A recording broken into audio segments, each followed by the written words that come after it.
Salut, je suis Christelle d'ici de la chaîne Académie de la Nouvelle Conscience, en direct des parois d'escalade. En fait, je voulais vous montrer les arbres, les feuilles des arbres qui sont magnifiques. Ça fait des mois et des mois que je navigue entre ici et un autre endroit et j'ai vu les arbres complètement... Salut, ils me disent bonjour. Les arbres nus, je les ai vus nus en fait, à l'automne, enfin dans toute la période, toutes les saisons. Et là, j'ai vu la pousse des feuilles, de tout petits, il y a des petits bourgeons. J'ai suivi tout le cycle. Et là, aujourd'hui, c'est tout les feuilles, mais elles sont complètement explosées, complètement magnifiques, complètement grandes. Et waouh, ça change le paysage en totalité, quoi. C'est juste extraordinaire. Donc voilà, je voulais vous montrer. Ils sont là derrière.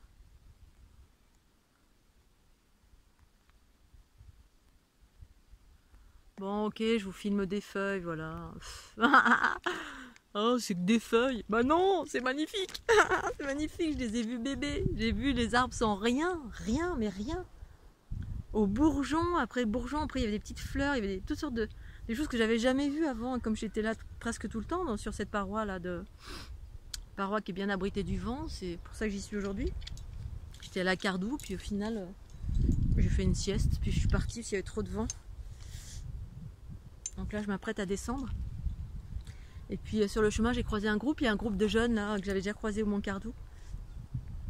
Et du coup, ils m'ont reconnu parce que je suis habillée en rose tout le temps. Bonjour madame. Salut. Puis les enseignants aussi. Et du coup, c'est rigolo. Il y a une petite jeune qui disait, vous savez, c'est pas bien prudent de grimper seul, hein. Et donc une petite jeune, je sais pas, ils doivent avoir 12 ans, 13 ans. C'est des jeunes écoliers. Et je trouvais ça intéressant. Parce que même les jeunes, je les interpelle parce qu'ils sont déjà conditionnés en fait. Et en fait, voilà, tout part de l'éducation. Soit on va vers notre liberté, soit on suit le courant patriarcal, c'est-à-dire l'enfermement, la peur, l'ultra-sécurité. C'est bien d'apprendre les us et coutumes de la sécurité, bien sûr, c'est une base, surtout pour un petit enfant qui n'a aucune notion de la peur. Mais les adultes inculquent la peur. La société, d'une façon générale, inculque la peur. La sécurité, d'une façon générale, c'est ce qu'on inculque. On n'inculque pas, on n'enseigne pas aux enfants à être autonomes du tout. Alors c'est la minorité pour moi de l'enseignement vers l'autonomie. J'entends du bruit, donc, du coup. Et donc du coup, voilà, c'est là-bas, c'est ça en fait, c'est l'éducation au niveau des enfants, de tout petit jusqu'à l'âge adulte.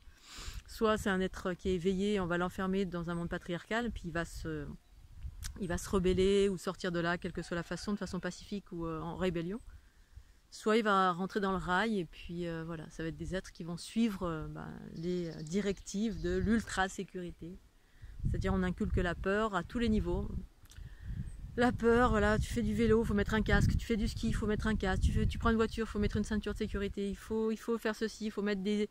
Voilà, parce que potentiellement on inculque que tu peux te faire mal à chaque instant, plutôt que d'inculquer la confiance et se dire bon, l'équilibre c'est les deux, c'est de savoir que le danger existe, mais d'inculquer la confiance et les aspects positifs de chaque chose, c'est permettre à un individu de créer une réalité positive par lui-même, parce que c'est nous qui créons la réalité. Et ça, on l'enseigne nulle part. Ou peut-être dans les écoles Steiner, Montessori, j'en sais rien.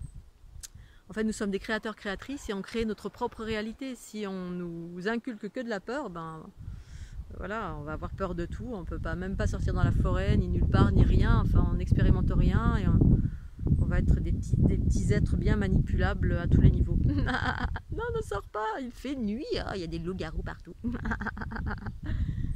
Enfin voilà, donc l'équilibre entre les deux, bien sûr. Il ne s'agit pas d'être une tête brûlée, de se lancer dans le vide en sachant qu'on peut se tuer.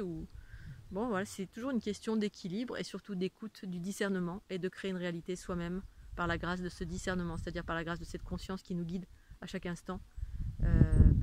Voilà, le corps, l'équilibre entre le corps physique, qui est l'aspect de la survie animale, qui sait, et puis la conscience en soi, qui est la conscience universelle, le principe féminin en soi, qui indique des chemins de confiance, d'harmonie, de paix, de discernement justement, plutôt être Pour ma part, la transition, c'est plutôt être dirigé par la conscience, justement, qui indique des chemins de confiance et qui permettent de créer une réalité harmonieuse.